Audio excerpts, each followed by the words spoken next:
Today on Beyond 6 Seconds.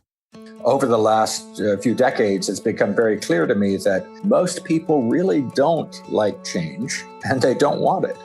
And they will go to great lengths to avoid any change, even the necessary change. So one of the things I try to do is show them the easiest, calmest, gentlest way to make the change possible. Welcome to Beyond 6 Seconds, the podcast that goes beyond the 6-second first impression to share the extraordinary stories and achievements of everyday people. I'm your host, Carolyn Keel. On today's episode, I'm speaking with Kenn Day. Kenn is a professional shaman, author, and teacher based in Cincinnati, Ohio. He works beyond the fact-based confines of traditional business consultancies to work directly with the invisibles, with the mysterious, exciting, and often frustrating elements of organizations that are impossible to quantify, but which have a powerful impact on the health of the whole. An internationally recognized lecturer, educator, and author with over 25 years' experience exploring the mysteries of the human spirit, Kenn helps companies and organizations rediscover the healing power of deep connection with the collective soul. The work activates true problem engagement that brings about transformations essential to well-being and productivity. Kenn, welcome to the podcast. Well, thank you very much. It's a pleasure to be here. Tell me more about what a professional shaman is and the types of work that you do with businesses. So when I say I'm a professional shaman, what I mean is that this has been my day job since 1989, and I love it. When I'm working with clients, I have both individual clients that come to me in my practice or I work with remotely. And then with the organizational clients, often what I'll do is move into their space for a direct intervention. The main thing that I bring from my perspective is the ability to see and recognize and work with a level of that organizational awareness that most people are simply unaware of. Now, to understand this, you need to understand that from the shamanic perspective, all human beings have more than one piece to our souls. Okay. And we use the word soul very broadly because what we mean by it in shamanism and what we mean by it in Western culture is vastly different. The one thing that it has in common are these are the parts of the self that were around before the person we recognize as our individuated self arose, and which will continue after the death of this person. Now, one of those parts, that's why this is so important, is what we call the ancestral soul. And what makes the ancestral soul so fascinating is that it is primarily a communal identity. And so there is this way in which each and every one of us is a community because we carry with us all of our blood relatives going back into the mists of time. And then within that ancestor soup, you have individuals appearing for up to 4 or 5, sometimes 6 or even 7 generations after their death, depending on how the family still remembers them and regards them. So you may ask, well, why is that important for organizational work? Well, very simply, since we humans have this part of ourselves that is communal, we are hardwired to have an expectation of this communal engagement whenever we begin to work with fellow human beings. So whether it's a project, a game, a team, a family, or the beginning of a new business, anytime that you have people coming together and engaging on a regular basis with common goals and common work that they're accomplishing together, this communal self begins to arise. Now, most of us are unconscious of this, and yet, in spite of that, it has a tremendous impact. I'm seeing the connections between the community of souls and everything that moves forward and the community that an organization is.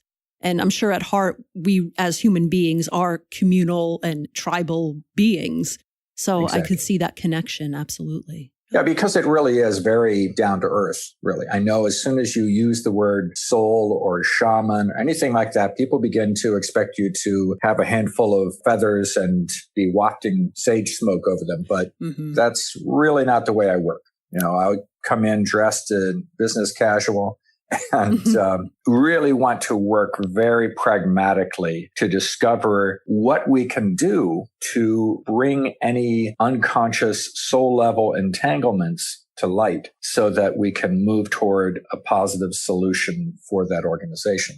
So in your work with organizations, do you find that there are issues that come from the current community of the people who are present in the organization? Or do you even see things that, if we are made up of our ancestors' souls, things that have carried forward from previous decades that still impact an organization? That is an excellent question. And that really speaks to one of the most valuable things that this work can offer a company, because that organizational soul does carry with it everything and everyone that has gone into it. Mm-hmm.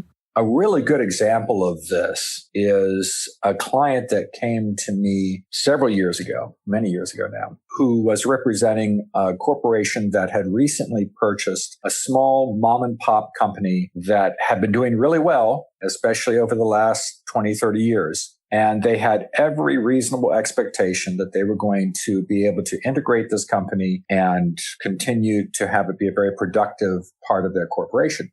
And they were rather disappointed and confused by the fact that almost as soon as they had begun to integrate that company, it began to shed employees, very important for the ongoing well-being of the company.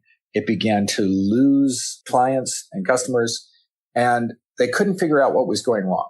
They felt like they had done everything that they should have done. They had hired a management professional consultant that came in, and they did everything that she told them to do. Nothing was working. And I just happened to know somebody who knew someone who got us together. And when I come in with a client at first, I really try to not make any assumptions. Because, we all like to think how clever we are, right? Mm-hmm. And that can be a true obstacle to recognizing what's actually going on.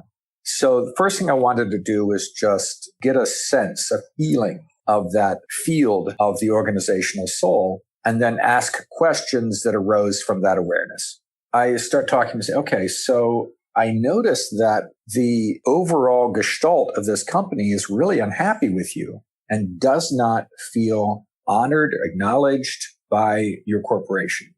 When I look at all these people, they're all kind of turning around and looking the other way. And some of them are moving out of the field. And I said, it certainly sounds like what's going on. I said, okay, well, that's a problem. I said, so what did you do to offend them? So I have no idea. Ever since we've acquired the business, and it was a friendly acquisition, the family that owned it were done with it. They wanted to move on to other things.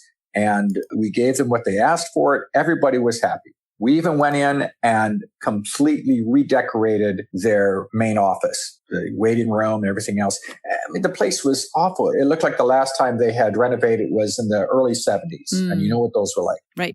So I'm listening to this and going, okay, there's something there. I said, okay, so exactly what did you do with that renovation? And he told me all these things. They took down the wallpaper and they got rid of all the furniture. They completely changed essentially everything. Right. And said, we got rid of that awful painting in the reception room. I said, what awful painting? He said, they had this big oil painting portrait of the founder. It was just awful. And as he said that, I went, there you go. So I said, okay, so do you still have that really awful portrait? I said, I don't know. I have to check into that. They checked into it. Turned out it was down in the basement of the building, back behind the furnace. So they took that out, had it cleaned, got a new, more attractive frame for it, put it back on the wall with a nice little bronze plaque that said, the guy's name is the founder of our company, without whom we wouldn't be here today. Within 2 weeks of that going back on the wall, I got a call from the guys saying that they had already gotten 2 of their people back that had left, and they had already started getting some of their customers back. And since then, it has gone on to be integrated into the corporation and everything is flowing smoothly. Now, this was years ago, so I can track it and see that it's still going well. But that was such a clear, obvious case of what happens when one of these unconscious laws, if you will, about how things should be acknowledged is unrealized and disrespected. Mm-hmm. Okay, in this case, that company had a profound sense of loyalty to their founder. And when these new people came in and took the founder away, they resented that. Now, they probably weren't aware of that at all. All they knew is that for some reason they felt disrespected. Mm-hmm. But at that soul level, the communal identity of the company felt threatened, disrespected, disillusioned, and just wanted to crawl off in a corner and die. Yeah. And it changed everything to have that come back.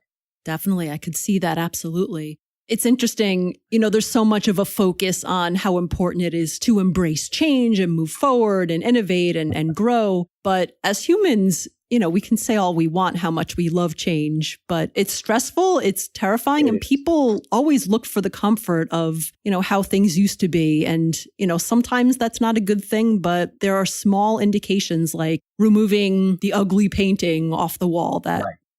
So maybe the new owners are subconsciously thinking, you know what, now we're in charge and, we don't want this old stuff here. And it's not a malicious thing, but the people definitely react differently. Well, and you bring up a really good point, which is over the last few decades, it's become very clear to me that most people really don't like change and they don't want it. Mm. And they will go to great lengths to avoid any change, even the necessary change. So one of the things I try to do is show them the easiest, calmest, gentlest way to make the change possible. Yeah. But also point out that this is essential. And if you keep your eye on the prize of what's going to happen after the stress of the change, that's what you need to do. Yeah. Because change is going to happen. You can't make it not happen. But in order to make clear and concise and useful change, you have to be able to understand what it is you're working with. Mm-hmm. And change is just happening at such a quick rate these days. In the history of evolution of humanity, we're not used to moving and changing so quickly. Right. For 70 to 80,000 years, most human beings never moved more than a few miles in their entire lifetime from where the bones of their great-great-great-great-great-great-grandparents were buried. So we live in such a dramatically different reality than our ancestors did. And there are a lot of things that go into that. There are so many ways in which, at a soul level, we come into this life with expectations based on those 70 to 80,000 years of experience in other lifetimes. Mm-hmm. And when we come into, especially into this Western culture, where there is no awareness of that communal identity, when one of the other elements of those ancestors is that most of them were born into tribal cultures. And into tribal culture, I'll bet you can guess what the most important element of that culture is. And it's not the individual. Mm-hmm. And we don't have that. And so we come into this life with a hunger, a thirst for a sense of community, a sense of connection and communion with our fellow humans that we're very unconscious of even when it begins to happen. Yeah, absolutely. That makes a lot of sense. You had mentioned before, kind of referred to the image of a shaman, and I think in people's common image, and honestly, probably in my own image, is just sort of what I've read and seen in the movies. And you were started to say that that's not at all the type of work that you do. Can you tell me a little bit about what a professional shaman is, or maybe even just tell me your personal path to becoming a professional shaman? Well, it's very difficult to say what a professional shaman is because there are not a whole lot of role models out there, quite frankly. Mm-hmm. Most of our shamans today fall into one of three different groups. One is indigenous shaman, which are those who are actually a part of an existing indigenous culture that uses shamanism. And they still work in a tribal identity, a tribal culture, and are in service to that community. Right? Mm-hmm. And then you have core-based or core shamanism-based people who work almost more at a psychological level to a great extent. And those were arising from the work of Michael Harner, who wrote The Way of the Shaman back in the 70s. And then you have post-tribal shamanism, which is a phrase I coined back in the 90s to differentiate from those other two forms. And in post-tribal shamanism, you have people who are being called to shamanism in exactly the same ways as tribal shamans are. And yet we are called to be in service to a community that is post-tribal. Okay. And so that's what my work has been and continues to be. So when I look at myself as a professional, I have my office, I have my practice with independent clients. I have the teaching that I do. I present these workshops, a series of 9 workshops to people in various cities around the Midwest and sometimes in other countries. And then I do this work with organizations, with companies and corporations where it basically breaks down to 3 different things. One is that direct intervention I was talking about before, where I come into the company, into their offices, work directly with them, sometimes using the tools of organizational constellation work and other things that they can feel more comfortable with. Secondly, what I'll do is bring them into my space and put together, I'll have some of the people that I work with come into the space and act as representatives for elements of their company's soul. And that's also very effective. And then finally, I also lead retreats that are focused on raising the awareness and building that sense of cohesion and communion that is available to any organization, but doing it in a way that is solution focused, that reveals what needs to be revealed without having to draw everything out into the light of day. But the things that need to be out there need to be out there, and has great impact on everyone involved. Now, one of the things that I find fascinating about this is that, and my wife loves to point this out because she's amazing, but she will say that one of the things that I do is that I'm working with a situation where there's one person who nobody wants to deal with in a company. And I've seen this in any number of people. My own sister has left 2 jobs because of people who she just couldn't deal with and she couldn't get them to get rid of them. And I've seen this dozens of times where there's one toxic individual in a company that nobody wants to address. And person after person after person will leave the company because of this one person.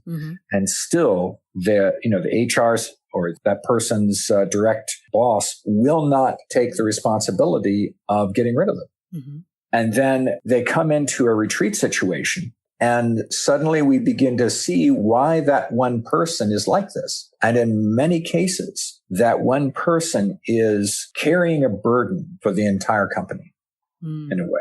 In one case, I've seen that person was actively standing in for someone who had been unfairly fired years before. In another case, there was a woman who was obviously so competent and yet for whatever reason wasn't getting her job done, but also was just creating such turmoil and chaos, but they couldn't get rid of her.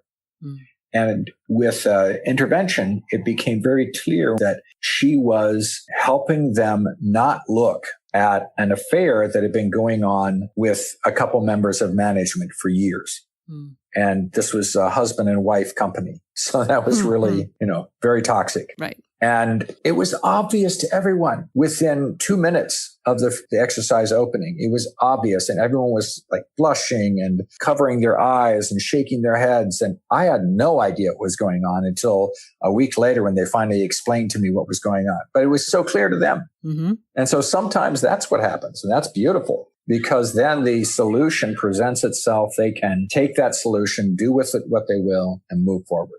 Yeah, that's such an interesting point about the so-called toxic employee, because I would think some people choose to deal with that by getting rid of that person or making it so unbearable that they leave on their own. Or it depends, of course, but sometimes that so-called toxic employee is like a pressure point or like a hotspot. That energy could be positive or negative. And I know when I've done my own change management work, sometimes the person who comes out and fights against you and argues and is the contrarian, if you can work with them, will become your biggest ally. So it's sort of, that's the hot energy there. Yeah.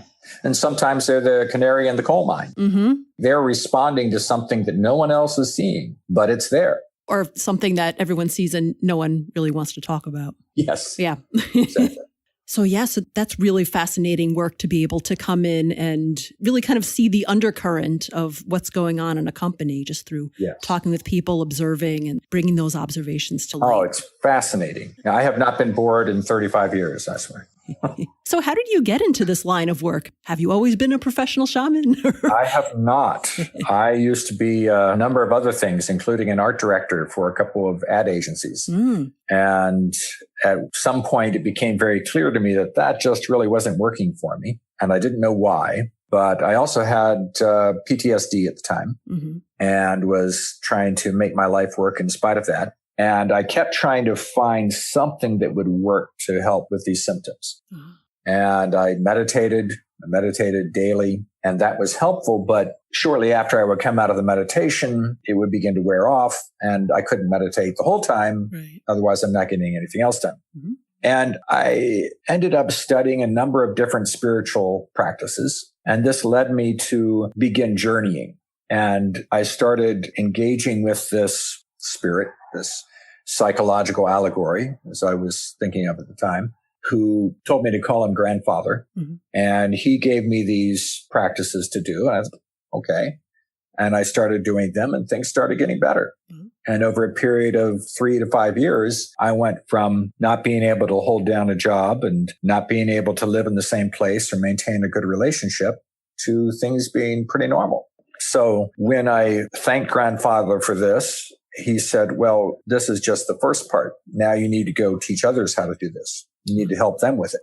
And I thought I was going to go to art school and maybe become a therapist or something, but he didn't agree. So here I am. Now I have, of course, studied with a lot of other indigenous healers and really excellent teachers from various traditions. And I do have a mentor for the last 30 plus years who grew up on a kibbutz in Israel. And she was also essentially a shaman in her tradition back in the Middle East. And so it really helped to have her as an elder to kind of keep me from getting carried away with thinking I was more than I was. Keep my feet on the ground, so to speak. So it has been a fascinating journey. It's not at all what I would have thought my life was going to be. And at the same time, as I sit here today, it's so obvious that everything I've done, my training in theater, training in healing, training in Chinese medicine, my work even with art, all of it has led me to do what I'm doing today. So as you mentioned, there aren't really that many professional shamans. And obviously you've been practicing for quite a while and now are well known and recognized internationally as a lecturer, author, and expert. But I'm just curious, starting out, especially since people don't necessarily really know what shamanism is, what was it like convincing people, maybe your first couple of clients, to work with you and trying to explain what this is? In most cases, I didn't bother to tell them that what we were doing was shamanism. I would simply say, well, I noticed this. And they would go, oh, yeah, that's going on. Say, okay, well, you might try this. And they go, okay, they'd try that. And then they say, okay, do you have anything else that I should try? So, well, you might do this. And I'd be doing shamanism with them. I'd be leading them into altered states of consciousness, leading them to journey to retrieve parts of themselves, leading them to reconnect with their ancestors. And I didn't need to use words that they weren't familiar with in order to do that. Now, after all these years, I have right on my business card, shaman, medical, Qigong practitioner. And so people come into it with their eyes open. But still, if I run into somebody at a conference or a party or something and try to explain what I do, if I tell them shaman, 9 times out of 10, their eyes glaze over and they look at me expecting me to have a feathered headdress or face paint. And that's fine. I'm just some guy who does this work.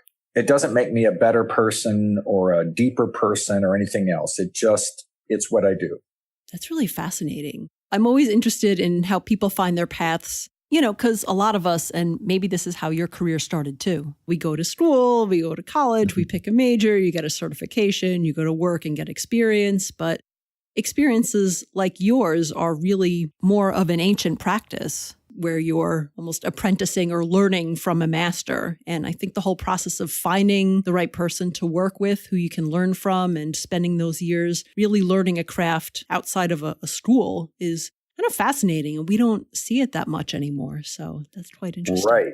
Well, I have to say, I have always been rather envious of those who were able to follow that path of going to school, picking a career, and following that. And that was apparently not an option for me. Mm. Even after I had been doing shamanism for a while, I still had this idea that I could go back to school and get a degree in psychotherapy or something and get licensed. And grandfather kept saying, no, that's not the way I want you to do this. And we went around and around, and I kept coming up with new and inventive ways to get around those little roadblocks. Mm. And he kept coming up with more and interesting roadblocks. And finally, he ran out of patience. And I had decided that I was going to create my own doctoral program curriculum up at Antioch University that would fulfill the licensure requirements. And I just finished teaching in Boston. I'd flown into Dayton, gotten in my car, was driving over to Antioch University for my appointment with the curriculum advisor. Mm-hmm. And it's a beautiful sunny day. And I'm zooming along in my 1993 Nissan Maxima. Mm-hmm. And I come out behind this big semi, and all of a sudden I get hit by a wind. And I'm hydroplaning through this puddle out of nowhere. And I'm spinning around 360 degrees. And all of a sudden, I'm going backward down the highway and steered into the median to keep from steering into the red pickup truck, totaled my car, walked away from the accident with one little scratch right over my third eye. Oh. Now, I'm slow, but I'm not that slow. I got it after that. Said, okay, I get the point. We're not doing that. All right. But part of it is that I'm a little bit flabbergasted by the fact that I'm able to make a living as a shaman in Cincinnati, Ohio. Mm. Exactly. Yeah. And yet it works. And it's a good life. And I love my work. So I sometimes just have to throw up my hands and go, okay, this is what it looks like. And it's always bringing new things. The work with organizations and companies is really beginning to build. And I can feel how my work is needed there. Yeah. I feel myself being drawn into that more strongly than ever. Yeah, I could see that. I think companies are really looking for answers in ways to retain talent, to continue to grow, and to deal with this rapid change that we were talking about before that is so disconcerting a lot of times. Well, and I think it would be such a valuable thing for every company to have at least one person in the company who is able to sense that company's soul and kind of keep tabs on it. Mm. And that's one of the things that I like to do with these retreats, workshops, and so on, is to teach people how to be able to do that on their own so they don't need me. There's enough companies in the world to keep me busy for this lifetime and the next few. So I'm not worried about that. Part of my work is to empower individuals and companies to be able to do as much as possible themselves. Do you ever wind up in a situation where you come into a company and then you share your observations and your findings, and either like the leadership doesn't want to hear it or it gets rejected? Or do people usually kind of come around? Most of the time, they don't call me unless there is an openness to what I'm going to be offering. And then even if it's a hesitant openness, when I start saying something, it's like you as an individual to be seen, to be really seen at a deep level. Somebody starts talking to you and they start saying something about you and you feel like, oh yeah, this person really gets me.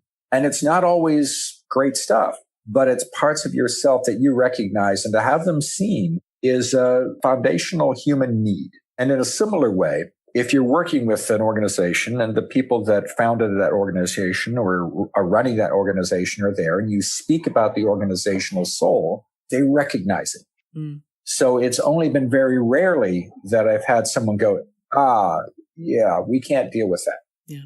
But even then, it's been pretty clear that they recognized that I was reflecting something that was true. They just didn't feel like they were willing or able to deal with it at that point. Right. Yeah, I could see that. You know, I've done some work in organizational culture change myself. And a lot of times we think of culture of a company as, you know, the posters or the paintings on the walls, or, you know, the activities we do or how people behave. But it really is, you know, as the great culture scholar and expert Edgar Schein has described it, you know, culture is a set of underlying assumptions that are shared by the people in the organization. unconscious beliefs and feelings about how things work at the organization. But those beliefs are so far under the surface that they're just not discussed and people aren't even aware of them. And it really sounds like your work is getting at those underlying assumptions that people aren't consciously aware of, whether we call that soul or energy or beliefs, however we call that. And sometimes you just need one thing to poke out from the undercurrent and say, oh, look over here. This is something to pay attention to. And this could be a big part of the problem. And that's really fascinating. Yeah. And that's what I like to call the invisibles. All those things that are so apparent once you tune into that soul level identity, that communal identity of the organization, because that's what holds those assumptions. When you have someone stand as a representative of that company and you ask them, what does this company feel about X, Y, or Z? They tell you. It's pretty clear. It's a wonderful way to get in there and bring those invisibles to light. Absolutely. Kenn, thank you so much for this really fascinating discussion. It's, I love digging into culture and what it really means to work together and how organizations grow and change while continuing to honor who they are in their past and look forward to the future. How can people get in touch with you if they want to learn more about your work and potentially work with you? Well, my practice has a website, Body Soul Cincy. That's BODYSOULCINCY.com. And that's probably the easiest way to get in touch with me. My wife and I have that practice over in Linwood in Cincinnati. You can also find my books on Amazon.com or wherever else you want to find them. And I'm pretty easily accessible. Fantastic. So I'll put a link to your website in the show notes of the podcast so that people can access it easily from there. Well, thank you very much, Caroline. It's been a fascinating opportunity for me, and I look forward to finding out more about you, too.